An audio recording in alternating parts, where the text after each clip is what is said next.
ಧೀಮಂತ ನಾಯಕ, ಮಾಜಿ ಮುಖ್ಯಮಂತ್ರಿಗಳು, ರೈತ ಹೋರಾಟಗಾರ, ಹುಟ್ಟು ಹೋರಾಟಗಾರರಾದಂತಹ, ಇಡೀ ದೇಶವೇ ತಿರುಗಿ ನೋಡ್ತಾ ಇರುವಂತಹ ಒಬ್ಬ ಧೀಮಂತ ನಾಯಕರಾಗಿ ಬೆಳೆದಂತಹ ಸನ್ಮಾನ್ಯ BS ಯಡಿಯೂರಪ್ಪನವರ ಜನಸೇವೆಗೆ, ರಾಜಕೀಯದಲ್ಲೂ ಮತ್ತು ಸಾಮಾಜಿಕ ಸೇವೆಯಲ್ಲಿ ಸಾರ್ಥಕ 50 ವರ್ಷವನ್ನು, ಆ ಸಂಭ್ರಮವನ್ನು ಆಚರಣೆ ಮಾಡಬೇಕು. ತನ್ಮೂಲಕ ಅವರ 50 ವರ್ಷದ ಈ ಒಂದು ಸಾರ್ಥಕ ಬದುಕು ಕಾರ್ಯಕರ್ತರಿಗೂ ಮತ್ತು ಎಲ್ಲರಿಗೂ ಪ್ರೇರಣೆ ಆಗಬೇಕು ಅನ್ನುವಂಥ ಉದ್ದೇಶವನ್ನು ಇಟ್ಟುಕೊಂಡು ಬರುವ 9ನೇ ತಾರೀಕು ಚಿತ್ರದುರ್ಗದಲ್ಲಿ BS ಯಡಿಯೂರಪ್ಪನವರಿಗೆ ಅಭಿಮಾನೋತ್ಸವ ಎಂಬ ಕಾರ್ಯಕ್ರಮವನ್ನು ಸನ್ಮಾನ್ಯ ಚಿತ್ರದುರ್ಗದ ಸಂಸದರು ಆದಂತಹ ಗೋವಿಂದ ಕಾರಜೋಳ ಅವರ ಗೌರವ ಅಧ್ಯಕ್ಷತೆಯಲ್ಲಿ ಮತ್ತು ಅನೇಕ ಗಣ್ಯರ ಉಪಸ್ಥಿತಿಯಲ್ಲಿ ನಮ್ಮ ಕೇಂದ್ರ ಸರ್ಕಾರದ ಗೃಹ ಮಂತ್ರಿಗಳಾದಂತಹ ಅಮಿತ್ ಶಾ ಅವರು ಯಡಿಯೂರಪ್ಪನವರ ಅಭಿನಂದನೋತ್ಸವಕ್ಕೆ ಬರ್ತಾ ಇದ್ದಾರೆ.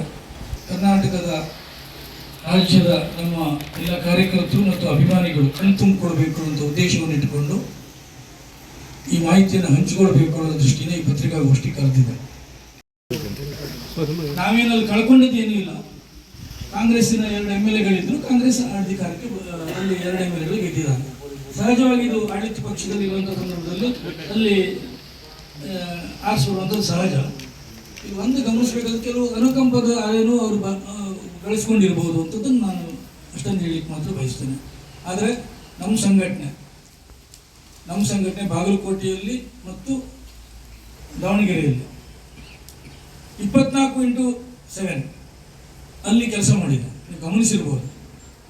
ಜನ ತೀರ್ಪಿನ ನಾವು ತಲೆಬಾಗಲೇಬೇಕು. ಸಹಜವಾಗಿ ನಾನು ಆಗಲೇ ಹೇಳಿದಂತೆ ಆಡಳಿತ ಪಕ್ಷದ ಪರವಾಗಿ ಅಲ್ಲಿ ಜನ ವೋಟ್ ಮಾಡಿದಿರುವಂಥದ್ದನ್ನು ಹೇಳಿಕೆ ಬಯಸ್ತೀನಿ. ವೋಟ್ ಶೇರಿಂಗ್ ಜಾಸ್ತಿ ಆಗಿದೆ. ಮತ್ತು BJP ಮೇಲೆ ಒಂದು ಆರೋಪ ಬರ್ತಾ ಇದೆ, ಅಂದರೆ ಚುನಾವಣೆ ಪಾಲಿಟಿಕ್ಸ್ ನಡೀತದೆ ಅಂತ ಹೇಳುವಂಥ ಆರೋಪ. ಇದನ್ನು ಯಾರೂ ಒಪ್ಪಲಿಕ್ಕೆ ಸಾಧ್ಯ ಇಲ್ಲ. ಇದು ಜನ ಆರೋಪ ಮಾಡಿರ್ಬೋದು, ಅಥವಾ ಬೇರೆ ವಿರೋಧ ಪಕ್ಷವರು ಆರೋಪ ಮಾಡ್ಬೋದು, ಅಥವಾ ಜನ ಆರೋಪ ಮಾಡ್ಬೋದು. ಆದರೆ ಯಾರು ನಮ್ಮ ನಾಯಕರಾಗಲಿ ಅಥವಾ ನಮ್ಮ ಕಾರ್ಯಕರ್ತರು ಇದನ್ನು ಒಪ್ಪಲಿಕ್ಕೆ ಸಾಧ್ಯನೇ ಇಲ್ಲ. ಯಾವ ಹೊಂದಾಣಿಕೆಯಲ್ಲೂ ಯಾವ ಸಂದರ್ಭದಲ್ಲೂ ಆಗಿಲ್ಲ. ನೀವು ಗಮನಿಸಿರ್ಬೋದು, ಎಲ್ಲ ನಾಯಕರುಗಳು ಒಟ್ಟಾಗಿ ಒಂದಾಗಿ ಬಾಗಲಕೋಟೆಯಲ್ಲಿ ಮತ್ತು ದಾವಣಗೆರೆಯಲ್ಲಿ ಪ್ರಚಾರ ಮಾಡಿದ್ರು ನೀವು ಗಮನಿಸಿರ್ಬೋದು. ನಮ್ಮ ಜಿಲ್ಲೆಯಿಂದ, ನಮ್ಮ ಹರಿಯಾಣದಿಂದ, ನಮ್ಮ ಜಿಲ್ಲೆಯಿಂದ ಅನೇಕರು ಹೋಗಿದ್ದಾರೆ. ಬಾಬು ನಮ್ಮ ಪೂರ್ಣಾವಧಿ ಕಾರ್ಯಕರ್ತರಾಗಿ ಅಲ್ಲಿ ಕೆಲಸ ಮಾಡಿದ್ದಾರೆ. ಇದು ಆರೋಪ ಅಷ್ಟೇ. ಇನ್ನು ಗ್ಯಾರಂಟಿ ಯೋಜನೆಗಳ ಪ್ರಭಾವ ಇನ್ನೂ ಕೂಡ ಮುಂದುವರಿಯುತ್ತದೆ ಅಂತ ಪರಿಣಾಮ ಬೀರ್ಬೋದು ಅಂತ ಹೇಳ್ತೀವಿ.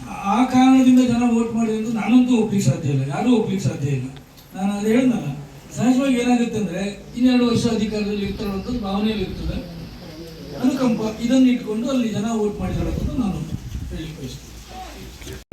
ಆಸಾಂ ಮತ್ತು ಪುದುಚೇರಿಯಲ್ಲಿ ಅಭೂತಪೂರ್ವ ಗೆಲುವನ್ನು ಭಾರತೀಯ ಜನತಾ ಪಾರ್ಟಿ ಗೆಲ್ಲುವುದರ ಮೂಲಕ ಇವತ್ತು ಅಧಿಕಾರದ ಚುಕ್ಕಾಣಿಯನ್ನು ಹಿಡಿತಾ ಇದೆ. ನಮಗೆಲ್ಲರಿಗೂ ಗೊತ್ತಿದೆ, ಆಸಾಂನಲ್ಲಿ ಉಳಿಸಿಕೊಂಡಿದ್ದಾರೆ. ಆದರೆ ವಿಶೇಷವಾಗಿ ಪಶ್ಚಿಮ ಬಂಗಾಳದಲ್ಲಿ ಒಂದು ಐತಿಹಾಸಿಕ ದಾಖಲೆಯನ್ನು ಇವತ್ತು ಭಾರತೀಯ ಜನತಾ ಪಾರ್ಟಿ ಬರೆದಿದೆ. ಅನೇಕ ಚುನಾವಣೆಗಳಲ್ಲಿ ತಾವು ಗಮನಿಸಿರಬಹುದು, ನಮ್ಮ ಪಕ್ಷದ ಅನೇಕ ಹಿರಿಯರು ನಮ್ಮ ಕಾರ್ಯಕರ್ತರು ಅವರು ಬಲಿದಾನ ಆಯಿತು. ಹಿಂಸಾಚಾರದಲ್ಲಿ ಅನೇಕರು ಕೊಲ್ಲಲ್ಪಟ್ಟರು. ಇಂತಹ ಪೊಲೀಸ್ ಪಾರ್ಟಿಯ ಕಾರ್ಯಕರ್ತರು ಎದೆಗುಂದದೆ ಆ ಪಶ್ಚಿಮ ಬಂಗಾಳದ ಚುನಾವಣೆಯಲ್ಲಿ ಕೆಲಸ ಮಾಡುವುದರ ಪರಿಣಾಮ ಮತ್ತು ನಮ್ಮ ಕೇಂದ್ರದ ನಾಯಕತ್ವ, ನಮ್ಮ ನಿತಿನ್ ನಬೀನ್ ಅವರ ನಾಯಕತ್ವದಲ್ಲಿ ಸನ್ಮಾನ್ಯ ನರೇಂದ್ರ ಮೋದಿಜಿಯವರ ಮತ್ತು ಅಮಿತ್ ಶಾ ಅವರ ದೂರದೃಷ್ಟಿತ್ವದಿಂದ ಇವತ್ತು ಭಾರತ ವಿಕಸಿತದೆಡೆಗೆ ದಾಪುಗಾಲಾಗ್ತಾ ಇರಲಿಕ್ಕೆ ಇದೊಂದು, ಈ ಪಶ್ಚಿಮ ಬಂಗಾಳದ ಚುನಾವಣೆ ನಮಗೆ ಸ್ಪಷ್ಟವಾಗಿ ಭಾರತೀಯ ಜನತಾ ಪಾರ್ಟಿಯ ಕಡೆಗೆ ಒಲವಿದೆ ಹೇಳುವಂಥದ್ದನ್ನು ಈ ಚುನಾವಣೆಯಿಂದ ತೋರಿಸ್ಕೊಟ್ಟಿದ್ದಾರೆ ಅಂತ ನಾನು ಹೇಳಲಿಕ್ಕೆ ಬಯಸ್ತೇನೆ. ಪಶ್ಚಿಮ ಬಂಗಾಳದಲ್ಲೂ ಸಹ TMC ಅಂತಹ ಏನು ದರ್ಪದಿಂದ ಅಧಿಕಾರ ಮಾಡ್ತಾ ಇರುವಂತಹ ಎಡಪಂಥೀಯ ಪಕ್ಷ ಅಂತೇಳಿ ನಾವೇನು ಕರಿತೀವಿ, ಇವತ್ತು ಅದರ ಅಂತ್ಯ ಆಗಿದೆ ಅನ್ನುವಂಥದ್ದನ್ನು ಇಲ್ಲಿ ಸ್ಪಷ್ಟವಾಗಿ ಉಲ್ಲೇಖ ಮಾಡಬೇಕಾಗ್ತದೆ.